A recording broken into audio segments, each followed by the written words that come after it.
कांग्रेस के कुछ नेता आम जन को भ्रमित करने के लिए और उनकी खुद की सरकार में जो कमियां त्रुटियां की गई थी उनको छुपाकर जनता को भ्रमित करने का जो प्रयास कर रहे हैं, उनके संबंध में मैं प्रेस के माध्यम से कह देना चाहूँगा कि बार बार वो लोग कह रहे हैं कि एसआई भर्ती पर सरकार निर्णय नहीं कर रही। तो एक बात तो स्पष्ट है कि एसआई भर्ती उनके कार्यकाल में हुई थी और उसमें गड़बड़ियां हुई थी, उस पर वो मोहर लगा रहे हैं। हमने एसआईटी का गठन किया।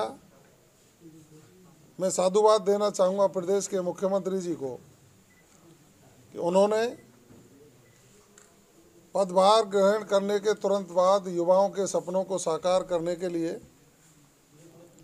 एसआईटी का गठन किया। एसओजी ने जांच की। हमने बसों में करवाई, जो हमारे पर आरोप लगा रहे हैं जवाहर मैडम से, तो पूछिए क्या वो ट्रक में अब नकल करवाएंगे? मुझे लगता है कि उनका बयान ये स्तरहीन है। मैंने सही कहा कि कांग्रेस के राज में पेपर लीक की घटनाएं बेतहाशा हुई। 19 में से 17 परीक्षाओं के पेपर लीक हुए और पेपर लीक की जो एक घटना आपने देखी होगी कि एक बस में परीक्षार्थियों को बैठा करके कांग्रेस के कार्यकर्ताओं के सहयोग से नकल कराई जा रही थी। ये तो भजनलाल जी की सरकार है। आपने देखा होगा कल परसों राष्ट्रीय बीज निगम के पेपर को लीक करने की किसी ने कोशिश की। वो पेपर लीक करने वाले लोग कांग्रेस के समय पर पनपे हुए लोग थे। उनको उसी राजस्थान की पुलिस ने, क्योंकि हमने राजस्थान की पुलिस को मजबूत किया है, उनको हिम्मत दी है, उन्होंने पेपर लीक से पहले ही धर दबोच करके 14 लोगों को सलाखों के पीछे पहुंचाने का काम किया था। ये कांग्रेस की सरकार नहीं है, वरना तो वो भी पेपर लीक हो जाता। और हम युवाओं को आग्रह करना चाहेंगे कि हम आपकी संरक्षा, सुरक्षा, पारदर्शिता से सारे काम हों, उसके लिए माननीय भजनलाल जी की सरकार कटिबद्ध है। हम सारी सरकार के लोग आपके सपनों को साकार करने के लिए लगे हैं। इन लोगों के बहकावे में आकर गुमराह होने की आवश्यकता नहीं है। आप अपने भविष्य को संरक्षित सुरक्षित करिए। 4 लाख नौकरियां सरकारी और 6 लाख निजी क्षेत्र में नौकरियों के अवसर प्रदान करने के लिए भजनलाल शर्मा जी रात दिन काम कर रहे हैं। कांग्रेस के लोगों का सोच भ्रमित हो गया है। इनके नेताओं का जैसा सोच है, राष्ट्रीय नेतृत्व जब ये काली दाल पीली दाल में अंतर नहीं समझता, वो लोग आलू से सोना उगलवाने की बात करते हैं।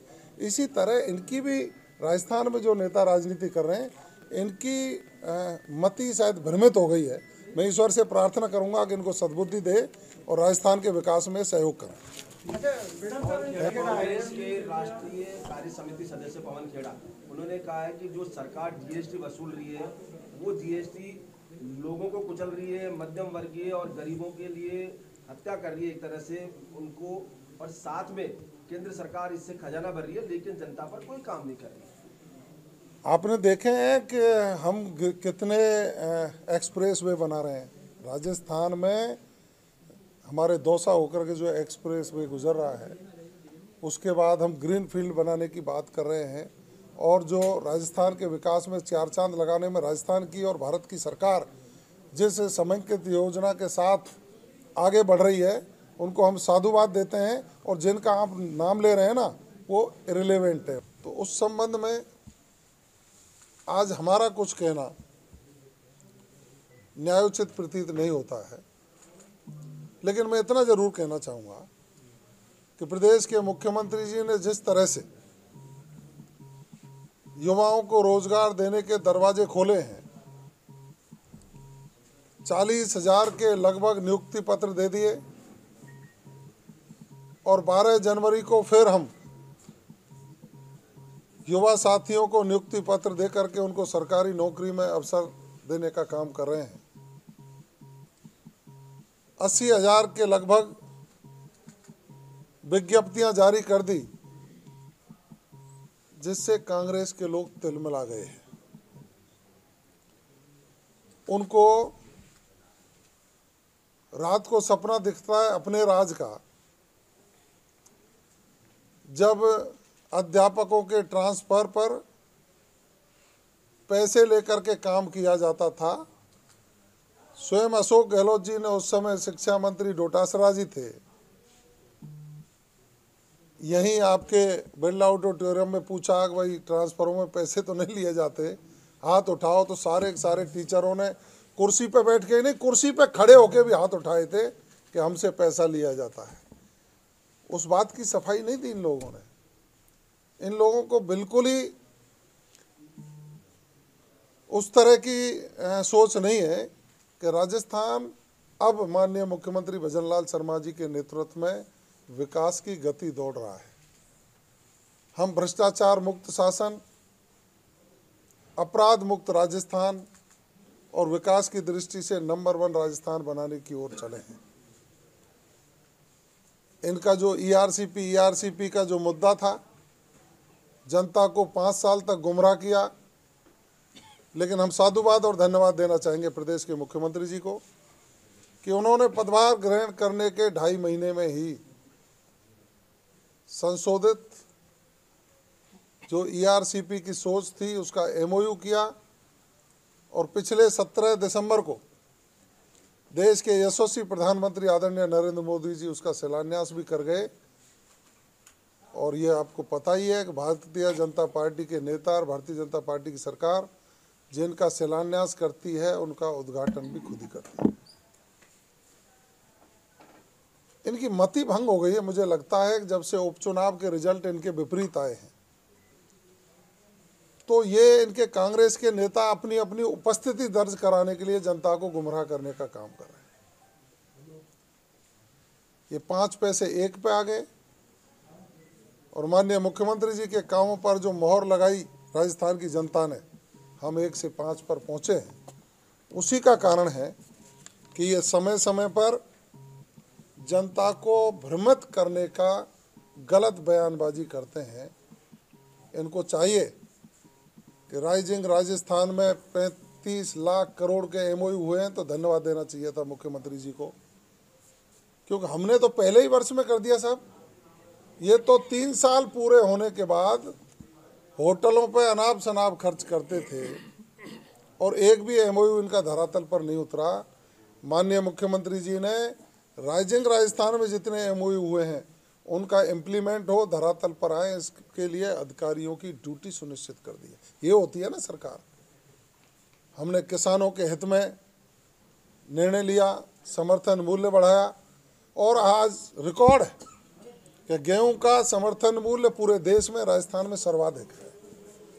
हमने 2000 रुपया किसानों के खातों में पहुंचाने का काम किया।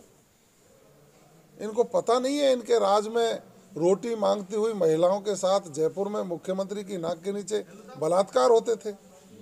आज महिला अपराध में पूरे राजस्थान में कमी आई है, संगठित अपराध में बेतहाशा कमी आई है, जबरदस्त कमी देखने को मिली है। और मादक पदार्थों की जो तस्करी लोग करते थे, इनके ही कांग्रेस के नेताओं का उन पर जिस तरह से आशीर्वाद था, आज वो लोग राजस्थान छोड़ करके भाग गए। हमारी राजस्थान की पुलिस उनको पकड़ करके सलाखों के पीछे पहुंचाने का काम कर रही है। अब ये तो इनको ही सोचना चाहिए कि इनका नेता कौन है।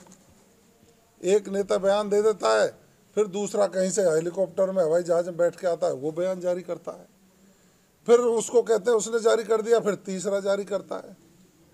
तो इनको तय करना चाहिए, ये आपस की सिर्फ फटबल इनकी जो लड़ाई है उसको सुधार करके सकारात्मक विपक्ष की भूमिका निभाएं। और ये कहते हैं कि हम विधानसभा में देखेंगे। अरे जनता ने आपको मैदान में देख लिया, विधानसभा में किस मुंह से बोलेंगे आप लोग। हाँ, आप जनता की समस्याओं का सकारात्मक समाधान करने के लिए उचित मंच है, आप कहिए, लेकिन अपनी खुद की राजनीति अपनी पार्टी में कैसे चमकाई जाए, इसको लेकर के आप लोग कोई प्रेस कॉन्फ्रेंस बयानबाजी करें तो ये शर्मनाक है। भारतीय जनता पार्टी की माननीय भजनलाल शर्मा जी के नेतृत्व में जो सरकार चल रही है, उसने कीर्तिमान स्थापित किए हैं। हमारे गरीबों को, किसानों को, महिलाओं को और युवाओं को केंद्र में रखते हुए देश के प्रधानमंत्री यशस्वी नरेंद्र मोदी जी की संकल्पना को आगे बढ़ाते हुए हम उनके उत्थान के लिए काम कर रहे हैं। और ये हमारा कर्तव्य है, हमारा ध्येय है, हमारा संकल्प है कि इन सभी वर्गों का उत्थान करके राजस्थान को विकास की दृष्टि से नंबर 1 बनाएंगे। जो 2047 में भारत विकसित देशों की श्रेणी में आएगा तो राजस्थान का उसमें प्रमुख स्थान होगा। अमर उजाला जीवांजलि के सारथी की मदद लें और महाकुंभ में स्नान जरूर करें।